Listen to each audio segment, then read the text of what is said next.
Bem-vindo ao podcast Vasos, o podcast da Sociedade Brasileira de Angiologia e de Cirurgia Vascular, que vai trazer muitas informações sobre saúde e pulsar com informações. E o mais importante, nós exploraremos o mundo da cirurgia vascular, da angiologia, da saúde vascular e vocês perceberão que este mundo está muito mais ligado ao seu dia a dia, mesmo que você não perceba.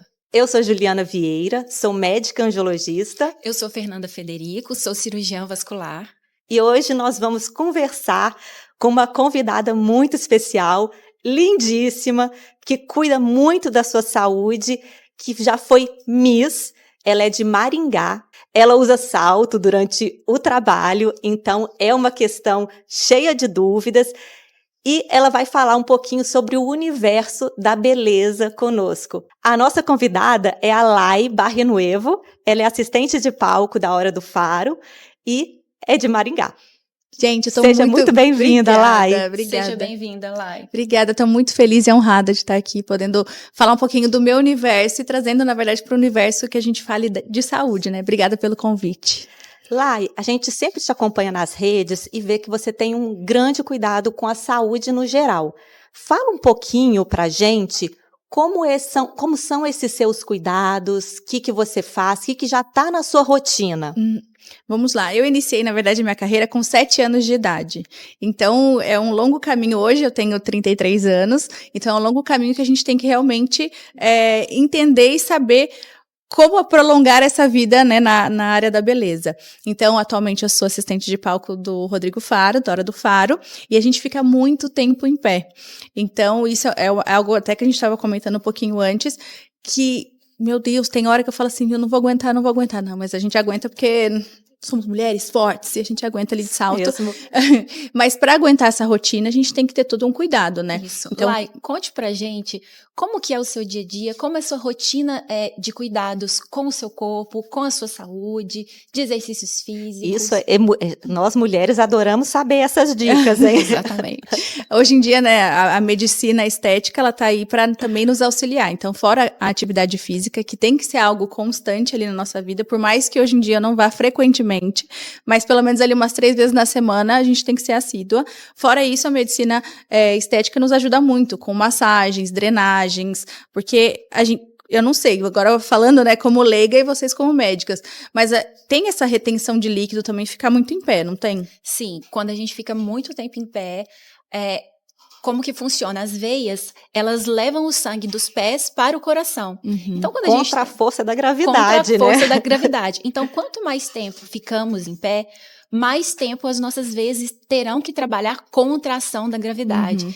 Então, por isso que é muito importante, em qualquer trabalho, pessoal, que tenha um ortostatismo prolongado, né? Ficar que muito tempo em pé. É importante fazer pausas, fazer caminhadas, alongar a panturrilha e, se possível, de hora em hora, coloquem as pernas para cima, que é muito importante para ajudar nesse retorno, né, Fê? Contra a gravidade que a gente trabalha o dia todo normalmente contra ela, né? Você falando da panturrilha e às vezes, né, depois de uma gravação extensa ali de 5, 6 horas que a gente usa bastante salto, que acabou o salto, eu já coloco minha rasteirinha, meu chinelinho e tá tudo ótimo, mas eu chego em casa, eu tenho cãibras nas panturrilhas. Então é justamente por conta disso? Exatamente, porque quando a gente usa o salto, a panturrilha, a contração da panturrilha quando a gente anda, ela não é uma contração completa. A panturrilha, ela já fica num ângulo, né? E o pé e a panturrilha, um ângulo diferenciado. Então, isso causa, ao longo do dia, uma dor na musculatura. Por razões ortopédicas também. O salto muito alto, ele desvia o nosso ponto de apoio máximo, ponto de apoio do nosso corpo. A gente fica mais apoiada na parte da frente do pé. E essa contração da panturrilha, muitas vezes, não vai ser tão, digamos assim, ideal, igual ela deveria ser. E quanto mais alto o salto, pior.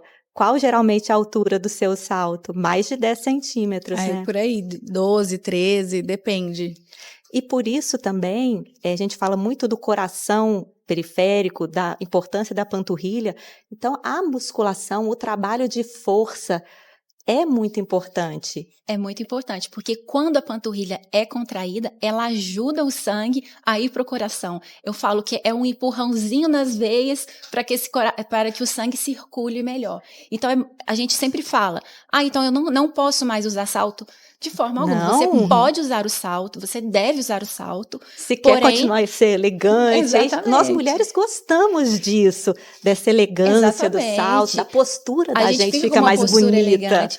Mas, porém, a gente deve ter cuidados para que a gente consiga ter uma boa saúde, a gente cuidar das pernas e mesmo assim continuar elegante usando o salto. Então é muito importante você continuar com a sua musculação, fortalecer a panturrilha, fazer as pausas adequadas, alternar os saltos, né? A gente não tem só um salto agulha 14.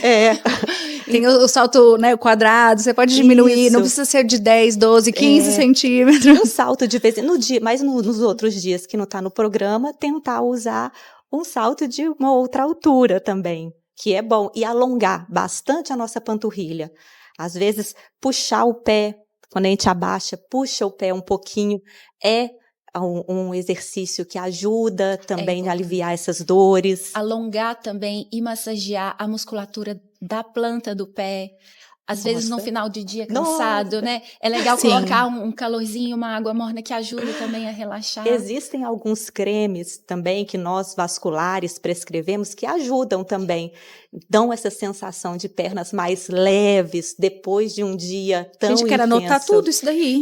E aí, por isso que anotar eu falo. Todas as pomadinhas, tudo. Mas lembrando, as pomadas não fazem varizes sumirem. As pomadas, os cremes, são para melhorar essa questão de dor, de peso, de trazer um conforto pra gente. Mas a gente pode deixar com a gente, Lai. Tô anotando todas as dicas, viu? E Lai, conte-nos uma coisa. Em relação aos vasinhos e varizes, como é essa realidade na sua vida? Você tem alguém da sua família que tem? Tem história de varizes na família? Então, ou alguma doença vascular na família? Eu, particularmente, não tenho, mas a minha mãe teve um problema desde que ela nasceu, que era a erisipela, que é algo que a gente lidou ali por muitos anos e hoje tá tranquilo, tá estagnado, não sei como fala. Que bom. Certinho. É isso mesmo, controlado. Controlado. E atualmente ela tá com 53 anos. Até eu tava com ela essa semana, eu falei, mãe, acho que tá surgindo uns vasinhos assim. E aí até agora uma pergunta minha para duas doutoras excelentes. Depois de quanto tempo pode ser que apareçam os vasinhos? Que ela não teve toda essa parte, né, da adolescência ali e muita parte ali da sua vida. Mas por que agora tá aparecendo? Então, Lai, a doença de varizes, que manifesta com vasinhos, com varizes esverdeadas e muitas vezes com varizes mais calibrosas, ela tem um fator hereditário muito importante. Por isso que a gente perguntou, e se tem alguém na família? A gente sempre pergunta para as nossas pacientes, tem alguém na família que tem varizes? Porque existe uma forte tendência de quem tem pai ou mãe com muitas varizes de ter. Porém, a manifestação da doença, a gente fala doença, mas vasinho é doença? Nós médicos falamos, mas é uma condição que ela pode ter uma evolução muito benigna, muito saudável se a gente cuidar. Ela pode se desenvolver em vários episódios da vida da pessoa. Ela pode começar na adolescência, até na infância, tem pessoas que têm alguns vasinhos, porém, tem algumas pessoas que só manifestam mais avançadamente, em idades mais avançadas. Isso vai muito do estilo de vida da paciente. Isso vai também da alimentação que ela tem. Então, a gente sempre fala, né, Ju? Sempre que existir a variz, mesmo que for um vasinho, é muito importante a gente fazer essa avaliação. As pessoas acham que o vasinho é um problema estético, mas não. O vasinho, a gente fala, né, que é a ponta do iceberg, porque sempre tem algo que nutre esse vasinho. E estudar essa circulação e avaliar isso o mais precocemente possível é importante para que essa doença não evolua e que muitas pacientes falam, eu cheguei aos 60 anos, minha perna encheu de varizes. A gente fala, não, o ideal seria que não esperasse acontecer isso, que a gente tratasse logo antes. Desde o princípio ali, né? Fizesse um controle. Varizes também tem muita relação com o envelhecimento. Da mesma forma que a gente vai desenvolvendo cabelo branco, a nossa pele vai perdendo colágeno, por mais que a gente faça as nossas reposições, mas os nossos ossos vão ficando mais fracos, as nossas veias também vão ficando mais fracas. Pode ser questão também do envelhecimento da sua mãe, que é um fator da sua mãe e de todas nós. Eu tenho uma amiga que fala que varizes são as rugas das pernas, que da mesma forma que vai mudando o nosso rosto, também vão aparecendo varizes nas nossas pernas. E aí, juntando alguns fatores, a hereditariedade, a posição que a pessoa fica durante o dia, ou muito tempo parada, sentada, ou muito tempo em pé, o estilo de vida, se é sedentário, obesidade, vão juntando todos os fatores para construir essa doença. E como é uma doença que depende muito de pessoa para pessoa, algumas pacientes vão ter um controle muito melhor. Um exemplo é você. Você fica, que muita gente fica com medo de usar salto e salto dá varizes. Não, veja o seu exemplo, né, Lai? Você usa salto desde 13 anos. Sim, muito tempo. E não desenvolveu varizes, mas por outras questões. A sua genética não é uma genética de ter varizes. Você também faz exercício físico, sempre manteve o peso. Então, não foi porque usou o salto ou não. Foi por outras questões. E isso é muito bom. Eu posso fazer uma pergunta? Claro! Fique à vontade. Super bate-papo, né? Sim, e a partir de quanto tempo pode aparecer as varizes? Ou os vasinhos pequenos? Não tem uma idade. Não tem uma idade. Como eu falei, às vezes a pessoa vai envelhecendo. Nós, mulheres, temos as questões hormonais também, de menopausa e outras questões hormonais mesmo, que podem ser um fator para piorar os vasinhos. Mas provavelmente quem chegou aos 50 anos só com vasinhos não vão ter aquela doença tão grave. Sim. E falando nisso, é um ponto importante para as pacientes e as mulheres da sua idade, da sua geração. O que tem também feito agravar também o quadro são as reposições hormonais em excesso. Às vezes o uso de anticoncepcional pode ser um gatilho para surgir esses vasinhos. Isso eu não sabia. Exatamente. Nós falamos, não que seja proibido, mas que quando surgir, que um vascular, um angiologista acompanhe para ver se está tendo uma evolução saudável, se a gente já consegue controlar isso. Mas existe essa relação, por quê? Porque a parede dos vasos, das varizes, tem sim uma resposta aos estímulos hormonais. E isso tudo dependendo de paciente para paciente. Cada caso é um caso, né? Exatamente, porque tem pacientes que não têm tanta essa hereditariedade, que usam os hormônios, que usam anticoncepcional e não desencadeia. Porém, quando existe uma genéticazinha ali, pode ser que seja um gatilhozinho. Ou anticoncepcional, ou gestação também, gravidez. Eu ia perguntar isso, se existe esse caso de vasinhos ali, como tem a diabetes gestacional, que se tem também esses vasinhos na parte gestacional e ou depois diminui, eu não sei como funciona. Sim. Então, a gestação, nós temos 2 fatores que são muito determinantes e muito importantes na avaliação das varizes. Por quê? Porque a gente tem um boom hormonal.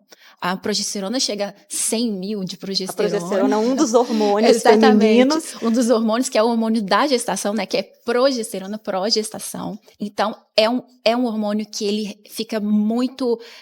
a circulação é muito elevada, os níveis, né, hormonais elevados. Isso pode, sim, fazer com que esses vasinhos saiam, com que as varizes que estejam menorzinhas fiquem mais visíveis. Existe uma vasodilatação, os vasos ficam mais inchadinhos, principalmente no início da gestação. E aí a gente pensa, isso não é pelo peso da barriga, porque a barriga ainda está pequenininha. Porém, ao longo da gestação, quando o volume abdominal começa a ficar maior, aquele peso na pelve, aquele peso na barriga contra o fluxo justamente das que a gente falou, a gravidade vai contra. Então, eu falo, a barriga da gestante é como se fosse um tsunami contra o fluxo venoso que está subindo. Então, um período que a mulher precisa cuidar dessa circulação. Por quê? Porque ela precisa ter cuidados de meias específicas. A alimentação também. Alimentação específica, que evite também a retenção hídrica que existe na gestação. Então, é um período delicado, que é importante a gestante ter um acompanhamento se ela tem esses sintomas exacerbados. Quando a paciente tem um histórico que a mãe já teve trombose, ou se a paciente mesmo já teve trombose, é importante o vascular acompanhar também em paralelo junto com o obstetra, para que todos esses fatores, depois que venha o neném, depois da amamentação, a gente cuide da perna e a gente trate todos esses vasinhos e varizes das gestantes. A gente tem muitas pacientes pós-gestação. E graças a Deus, lá, a maior parte dessas varizes gestacionais vai desaparecer com o tempo, porque os hormônios da mulher vão se reorganizar, a barriga diminuiu, que tirou o bebê, e aquelas veias, grande parte vai desaparecer, vai voltar ao normal. Então, eu tô com varizes na gestação. Espera, curta a gestação, se cuide, que depois a gente vê o que ficou e o que não ficou para tratar. Exatamente, sem ansiedade. Mas, Lai, agora eu quero fazer uma pergunta específica de você. O que você tem para deixar para as nossas espectadoras, para os nossos espectadores, como uma mensagem e como uma dica de como ter uma saúde vascular tão bacana, como cuidar do seu corpo, como cuidar da sua saúde? Deixe pra gente uma mensagem de exemplo para todos nós. Então, vamos lá. Eu, desde sempre, como eu disse, né, trabalhei no ramo da beleza. Inclusive, minha família, eles também fazem concursos de Miss. Então, desde muito nova, né? eu estou inserida nesse meio. Então, não é só questão de beleza, e vem também na parte da saúde. E aí, o se cuidar veio justamente por conta disso, de estar nesse meio, mas sempre atrelado à saúde. Justamente porque a minha avó, por parte de pai, teve câncer de mama, o meu avô, por parte de mãe, também teve um outro tipo de câncer. Então, assim, você tem que se cuidar, não importa como, quando, seja com alimentação saudável. Posso dizer que não sou 100% saudável, tá? Eu como o que eu tenho vontade. Se eu quero sair daqui e comer um Mac, não vou me privar disso. Mas sempre tendo aquele equilíbrio. Isso, tendo o equilíbrio. Então, a alimentação é importante. Se cuidar com academia. Eu não gostava muito de academia. Aí eu fiz um tempo Muay Thai, uma parte funcional, alguma coisa que me trouxesse um pouquinho mais de estímulo. Fora isso, também a questão de estética que a gente fala. Drenagem, massagens, seja o que for. Então tem que se cuidar, não interessa como, quando, onde, mas pelo menos procurar aí uma qualidade de vida melhor, né? E eu sempre falo, quando a gente cuida da nossa saúde, quando a gente tem bons hábitos de vida, a estética vem. A gente fica bonita por dentro e por fora também. De dentro para fora. A gente transparece, a gente libera hormônios de prazer quando a gente está se cuidando. E isso transparece no nosso olhar, no nosso corpo mesmo. E eu vi, Lai, que vocês, até da sua agência, da BMW, estimulam muito também essas meninas a estudar. Sim. Eu achei isso sensacional, porque não fica só aquela questão de, é beleza, só o exterior. Não, a gente precisa de estimular isso.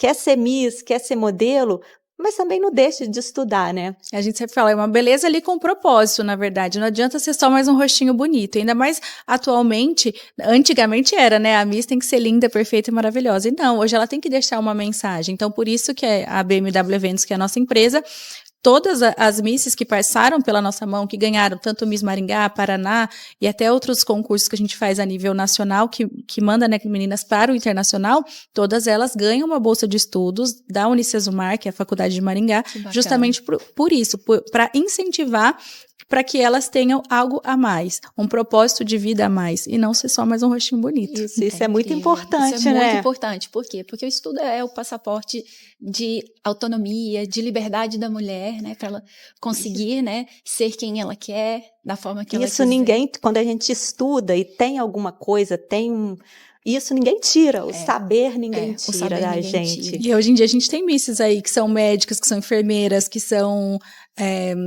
advogadas, vários meios aí, é muito legal a gente poder ver, né, o caminhar delas também, porque também a vida de Miss ali é um ano, né, um ano de reinado, mas que ela vai ser eternizada, vamos supor, né, ela vai ser sempre a Miss Paraná de 2020, mas ela é eternizada por isso, mas também tem outras questões. Olha, a Miss Paraná médica, é muito legal isso. Lai, e uma pergunta em relação à evolução dos critérios de Miss. Uma perguntinha do mundo aí, dos critérios.